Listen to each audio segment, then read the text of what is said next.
Kelly, how are you feeling today? Good, thank you. How are you? Fine. It was a crazy week, I must say. Yes, crazy 2 weeks, same here.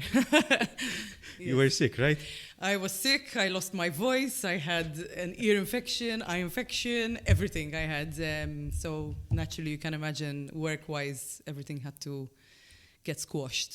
But I'm back in action now, trying to catch up. What are you currently working on? At the moment, I have quite a lot of interesting projects.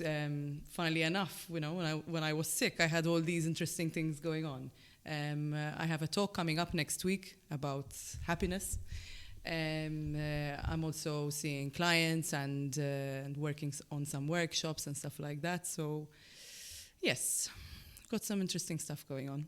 The talk is with Soho, right? Yes, Soho office, The Strand, and they have Soho talks every so often, and they invite a speaker to do a talk. Can you give us perhaps a teaser on what you're... Yes, sure. Basically, it's called The Science of Happiness. There is some interesting findings about what happiness is, from a cognitive perspective. And I think it's interesting to share with the public some of these findings so that, people can increase their achievements, like life satisfaction, and also ways to achieve happiness. And in reality, it's not that far-fetched. I think people tend to think that happiness is something that is very difficult to attain, or maybe it comes with achievement, but it's far from that. So we'll be talking about those things. It's going to be interactive as well. All right. I'm sure you encountered the concept of happiness in your practice as well as a therapist. Sure, yes. What are your personal views on this?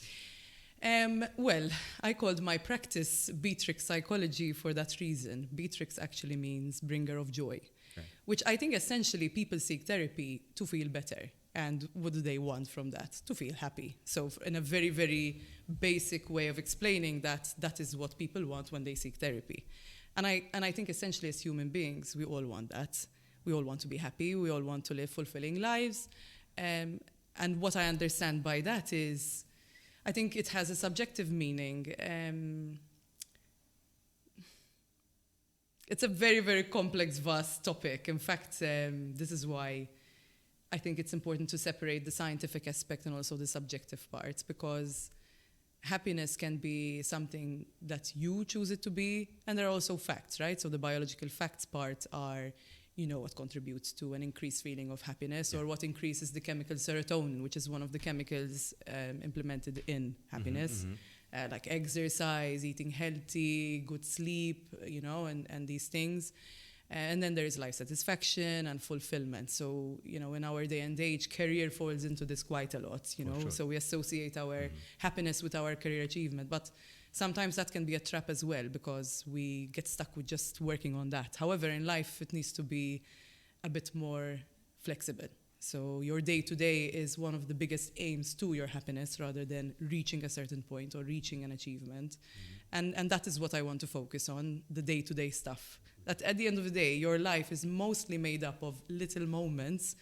It's not like a film. When you see a film, you see a 2.5 hour film, right? So you see the highlights, you see the big, and then you go back to your life and you're like, oh, my life is so boring. Like, I have to do these. Like, these are not the things that they get in films, like washing the dishes or doing the laundry. Like, you see the high impact stuff. Yeah. But you need to learn how to find joy in the simple of things as well.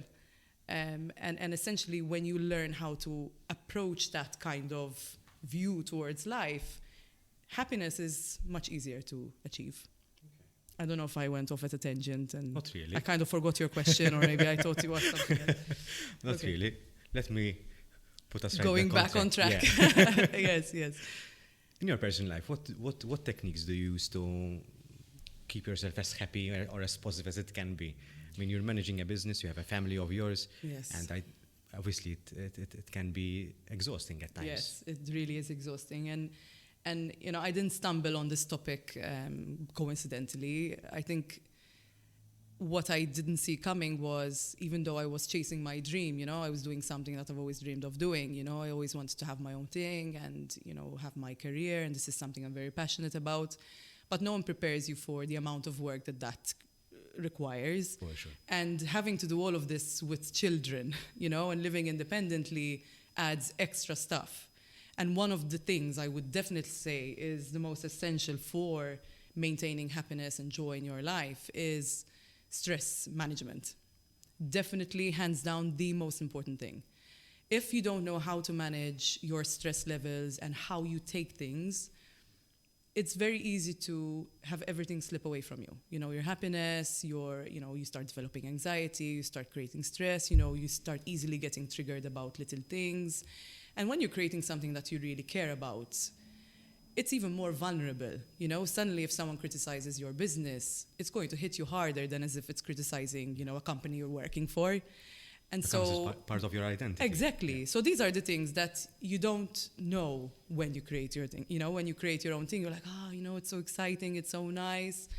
But no one tells you like, okay, be prepared that you're going to have a lot of sleepless nights now, because suddenly you actually care about if that deadline is not met. Now you really care about what that person thinks about you.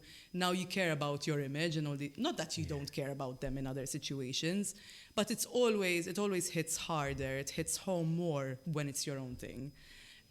So I think last year I experienced one of the worst burnouts of my life. The funny thing is I wasn't aware of it. I realized as I reached a certain point, which funnily enough was around my wedding. I got married in November, and as soon as the wedding passed, it's like finally I allowed myself to kind of say, okay, you can relax now, take a break. And that's when I realized how burnt out I was. I was having a lot of also physical symptoms. I had a lot of skin conditions, and also my immune system was very low. I had very high cortisol, for example. And at that point I realized, I said, it's quite ironic and hypocritical that I help people for a living, and I think I do quite a good job at that, and then even the clients progress quite a lot, and they themselves say, you've really helped me, these sessions have been very beneficial. But when it comes to you applying these things, it's a completely different ball game. And I think that's when I woke up and I kind of realized that, even though I am doing things that give me a lot of fulfillment, life satisfaction, at the end of the day, I have to take things slowly. I have to manage my day-to-day. I have to manage my stress levels, and I cannot say yes to everything either. So that's when I learned, the art of boundaries, saying no, and also being okay with letting go and saying, if there are 5 opportunities that are being presented to you, it's okay to say no to some of them. Even though they're amazing opportunities. But right now, your priority is to manage that stress. And it's quite amazing how when you treat yourself with such respect when it comes to stress and how much you're piling on, the vibe's different that you get. The response that you get from your environment and the energy is so much better. And this year, I felt like I really put my health and my mental health at the forefront, so I wasn't afraid of saying no. I wasn't afraid of cutting things that I felt like were not healthy for me, both socially and physically. So not just I'm not talking about food or stuff like that. Life gives you back when you do that, when you give yourself priority. And I feel like it's really showing because, the opportunities that I thought would never present themselves again have been presenting themselves recently. So yeah, I think for me, the most important thing is stress management and the ability to stop and smell the roses. Having moments, like for example, we had really bad weather recently for quite a long time. This week that we've had so many sunny days has been amazing, whereas usually I would ignore the weather completely and it wouldn't affect me because I would be so busy. When I walk out of my clinic and the sun is shining, I'd say okay, Kelly, have 2 minutes, look up and just allow the sun to hit your face and enjoy it. And even in just those 2 minutes, allowing yourself to take and soak in that joyous moment can really have contributing effects to your sense of happiness. Sure. And the more I've been practicing that on a daily basis, to stop for moments and actually acknowledge what's around me that I can extract joy from, has really impacted my sense of happiness, And suddenly when you feel more happy, you don't really worry when you are missing out on certain things, or if you can't do something right now. You know, you don't feel sad about missing out opportunities. You'll tell yourself it's okay, and another one will present itself. There is another time for this. You know, it's just amazing how things shift so quickly, and people think that, you know, working on your happiness or it takes a long time or something like that. But I tell clients even, like, sometimes, you know, if you really focus on this, within a matter of 2 months, 3 months, you can really be on your way to major progress in how you're feeling, in the response you're getting out of life. It's not like, you know, it's going to take you 2 years worth of therapy to make that change. It really doesn't work like that. So, yeah.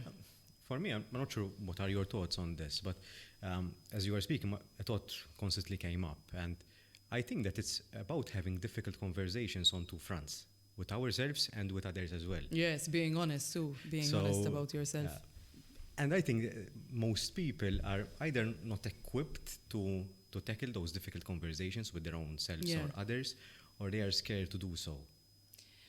Yes, I think, I mean, if we're talking about mental health, the usual stigma, you know, like, I think there are different facades to this. I think a lot of people either are not aware of their mental health issues, or they deny them, or it could be that they try and speak about them and they are pushed aside or they're dismissed. So naturally, they wouldn't do anything about it. But I think, yes, one of the most important parts is acknowledging your vulnerability and being honest about yourself.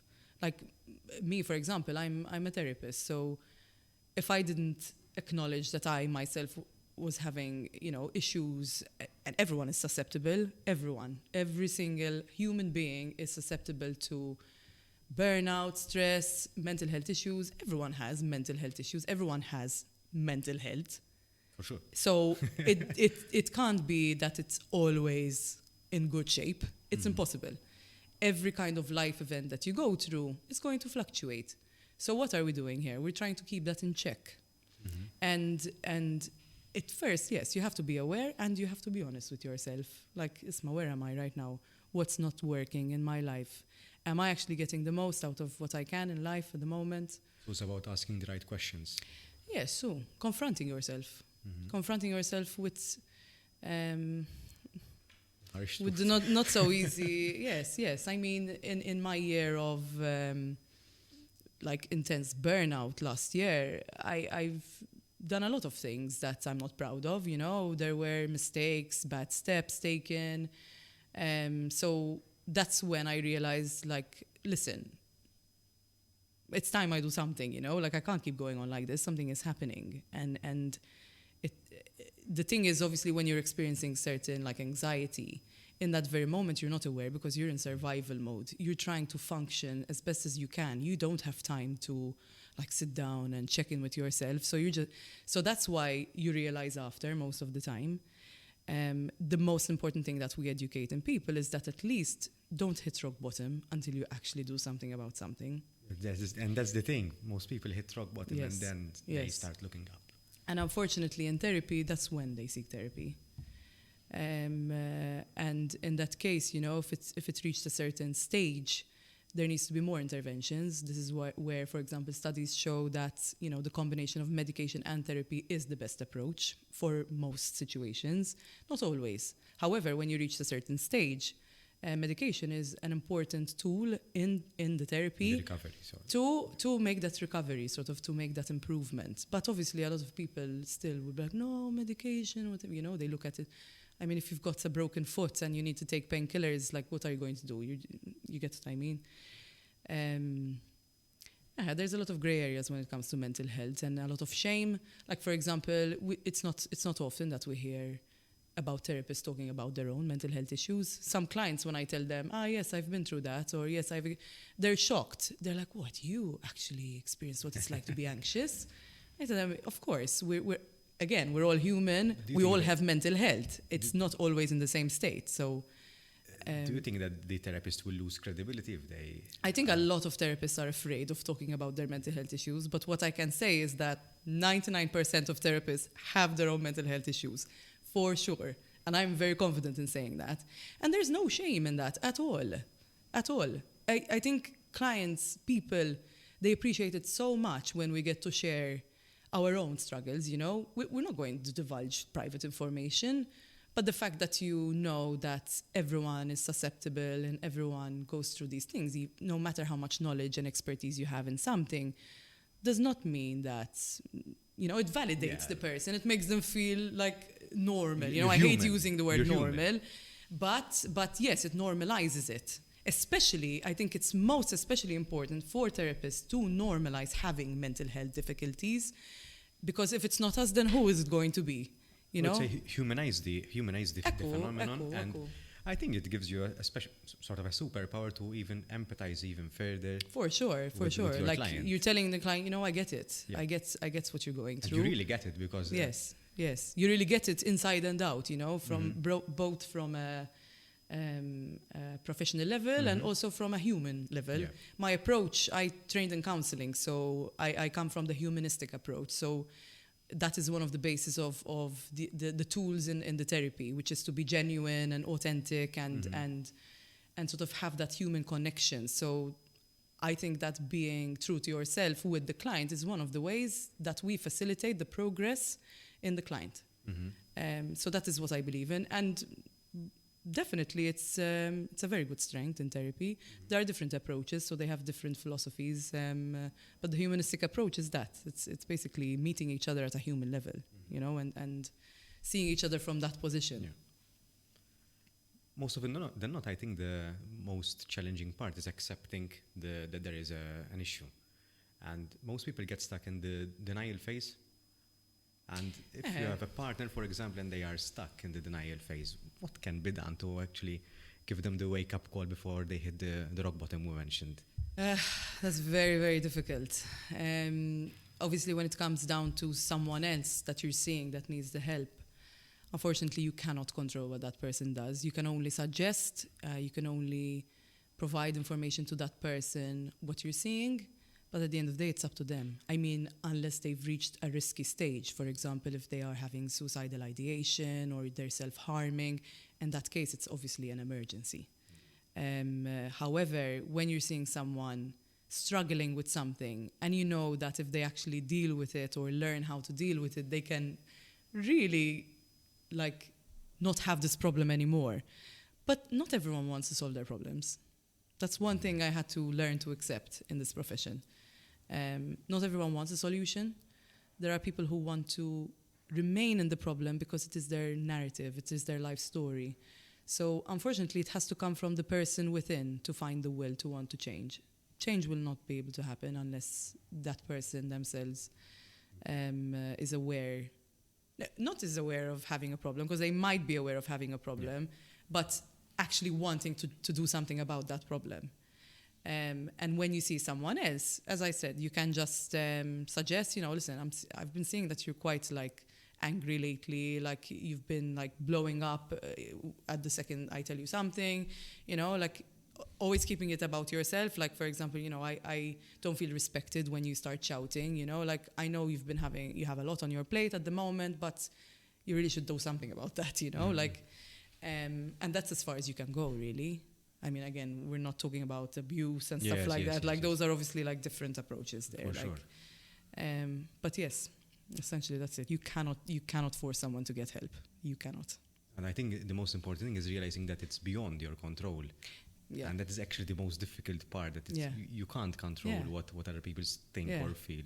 I mean, we work in the same kind of profession, right? We both studied psychology.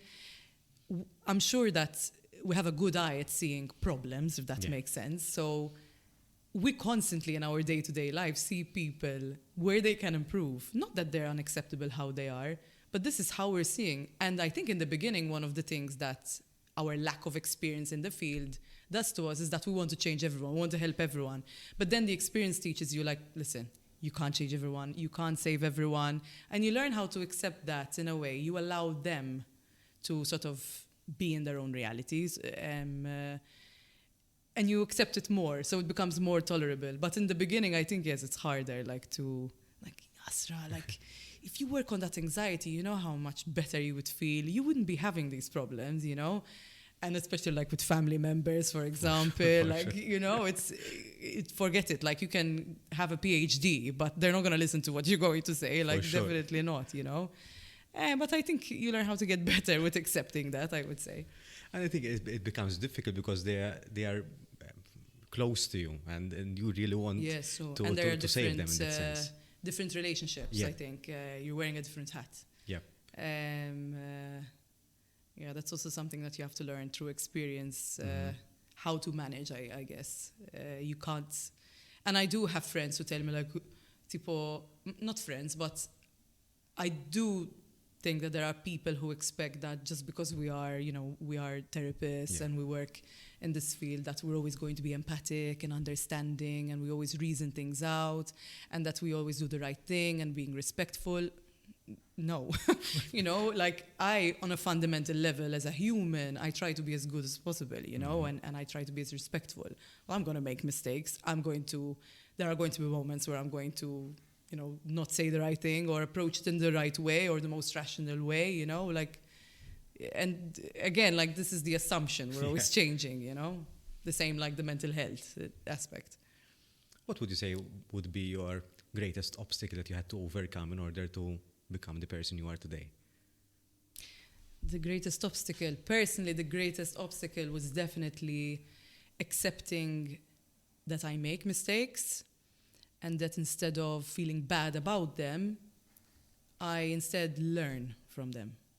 And it wasn't an easy process. However, it was definitely, I would say, one of the most essential skills that I learned as a person that contributes to the success I have, you know, in my idea of success, okay? Like, for me, what I have, I consider it success. So as a child, so I have attention difficulties, and well, it's quite public. I mean, I have ADHD. So growing up at school was a difficult environment to me. I always loved school. I always loved education. I always wanted to go to university, but paying attention in class was not easy. I never used to pass my exams and stuff like that. And because I used to make a lot of mistakes, obviously I received a lot of criticism as well. And as a child, when you can't understand your mistakes, the response to that would be, as in, like, I am not good enough, right? So growing up as an adult making mistakes is a constant reminder that you're not good enough. So what happens?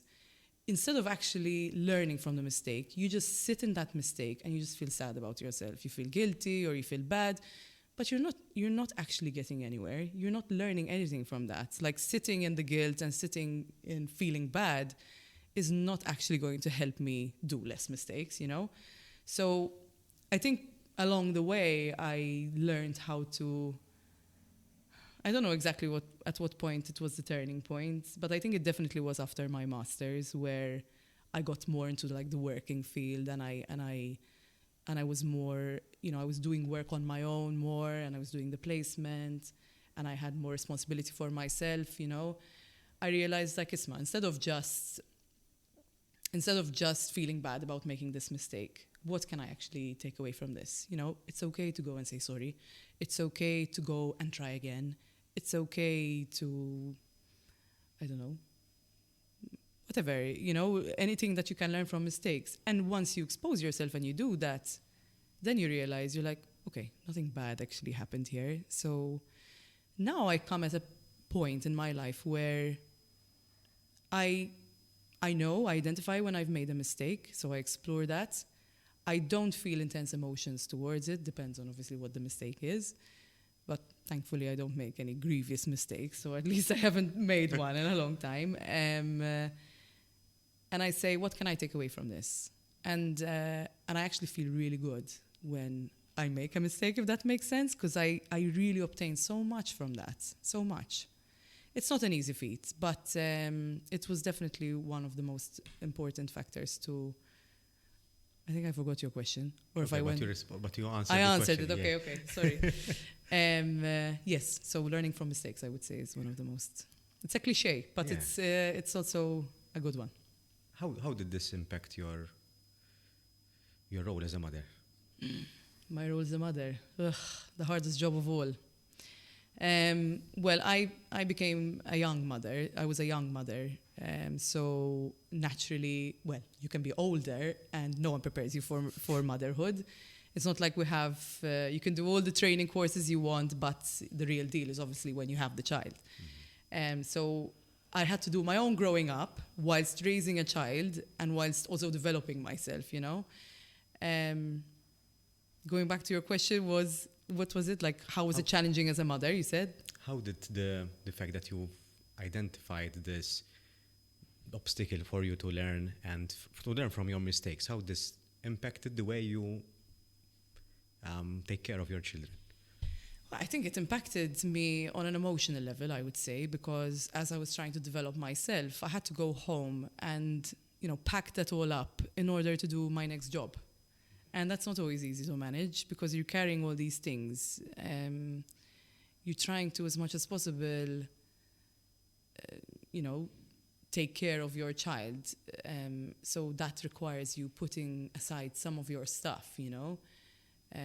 But I got better at that as well, like 13 years down the line, you know, and second child later, like definitely learned from the mistakes on that one as well. But I think managing the stress, again, I would say, like, yeah, it's a very big question. Like like now I'm thinking like, wow, there's so many things to talk about this question. So motherhood is a completely other ball game, you know. But definitely is a challenge. It definitely is a challenge to be in the process of learning whilst you are also need to be taken care of a dependent, you know. Just to make a full circle on our conversation, how did being a mother or becoming a mother impact your happiness? Oh, well, definitely expanded the opportunity to feel joy. Not everyone feels this, obviously, with children. I love children. I've always wanted to be a mother. I've always wanted to have children. So for me, it was always something that was part of my future. So I think it's one of those things when you get to experience it firsthand, you get to realize what it means. Because obviously from the outside, if you don't have children, you look at us like stressed and tired, you know, sleepless nights and like juggling a million things at the same time. But that is also compensated by the amount of times that you also experience beautiful, mesmerizing moments, you know. I see them that way. Like, for example, when your child does reaches a milestone, you know, like when they start walking, when they start talking, potty training, you know. I have two different ages. So my eldest is 12 years old and my youngest is 2 years, 8 months. And so the milestones are very different, you know. My eldest, it's like, you know, I'm seeing her mature and the way she talks and like she makes me proud on a different level, you know. And sometimes it's quite funny. Like I just stare at her and she'd be like, what? Why are you looking at me like that? I'm like, no, I'm just staring at you. I'm just realizing that you're my daughter, you know. Like that's amazing in itself. I think it just gave me more reasons to be happy. Personally, so there are more things that are sources of happiness for me, if that makes sense. Yes, they are also a very big source of stress. And the reason why I have been very stressed last year as well. And you the reason know? why you have to learn to manage your stress. Yes, like, you know, during COVID, it's been crazy, like constantly getting sick and like that's like the day-to-day stress, you know.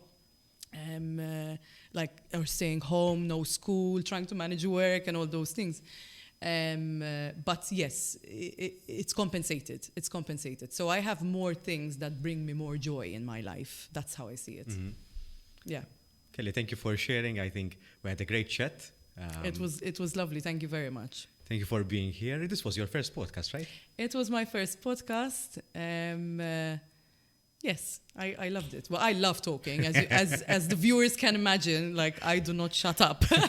So when I'm passionate about something, I keep on going. You did pretty well. So yes, I think I did well for my first podcast. So let's try and forget maybe the grammar mistakes that I've made probably and stuff like that. But you know what? It doesn't matter. I don't Guilty care. as charged too. So we have to, as we said earlier, we cannot take ourselves too seriously, right? For so sure. it's okay. Especially during a live podcast. Of course, exactly. It's not live, but exactly. it's on the spot, right? Yeah, that's right. Yes, it's true. Thank you so much. Welcome, Thank you. Kelly. My pleasure. Thank you.